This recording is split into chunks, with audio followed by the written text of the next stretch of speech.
We've done videos on Chakrasamvara in the past, and we have quite a few pages on the HAR website. But one form that we haven't really talked about as yet is White Chakrasamvara. Now, you'd think that maybe this isn't so popular, there's not a lot of art. Well, actually there is, because often it's misidentified because White Chakrasamvara has many different forms, and they can be confused with quite a number of other deities. So how do we approach White Chakrasamvara? Well, really it has to be based on tradition and the name of the tradition. And then secondly, I guess, iconography. And so the first is White Chakrasamvara. We have traditions that come out of India, primarily out of India. We have some later traditions that come out of Kashmir, and then we have one which is possibly a revealed treasure in Tibet. But there's several prominent tradition names, and the first is Tilopa. So we have the four-faced, 12-armed, solitary figure of Chakrasamvara from the Tilopa tradition. Then we have one-faced, two-armed form out of the Mitra-yogan tradition. Then we have the Shakyashree Bhadra, one-faced, two arms, and seated. And we have the Shakyashree Bhadra, also one-faced, two arms, but standing.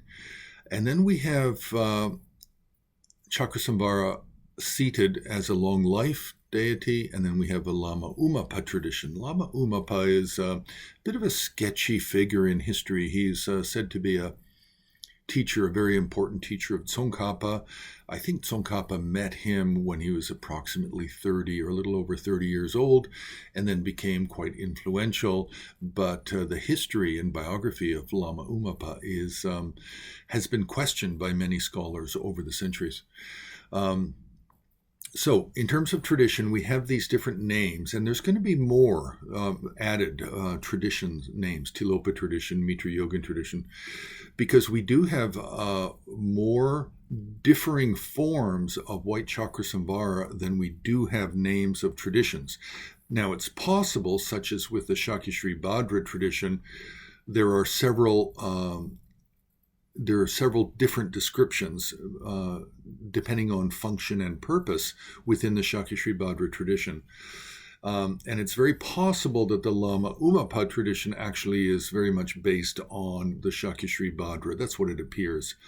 I mean, we have the Lama Umapa descriptions coming from Tsongkhapa, but then if you compare those, they're essentially, in terms of iconography, they're identical to Shakyashree Bhadra and the seated long life form of Chakrasamvara, one face, two arms, white in color, holding two long life vases and embracing a consort.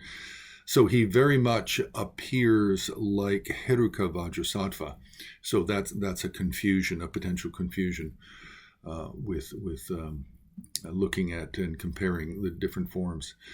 So with the four-faced 12-armed, we have solitary, we have with consort, but then we also have different composition types, like how the heads are arranged or the arms are arranged, depending on textual tradition. So in a way, you can say we have three or more iconographic forms for the four-faced 12-armed. The one-faced, two-armed standing, so far I think we've only identified with consort. We haven't identified a white, one-faced, two-armed solitary as yet, but it's possible that there will be one found out there, textually or in art.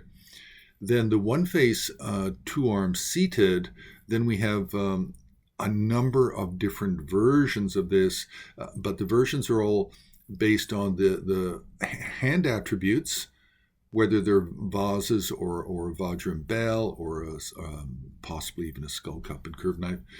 But also the consort, a one face, two arms seated with consort. The consort sometimes is white, but in different traditions, it can also be red. So these are the different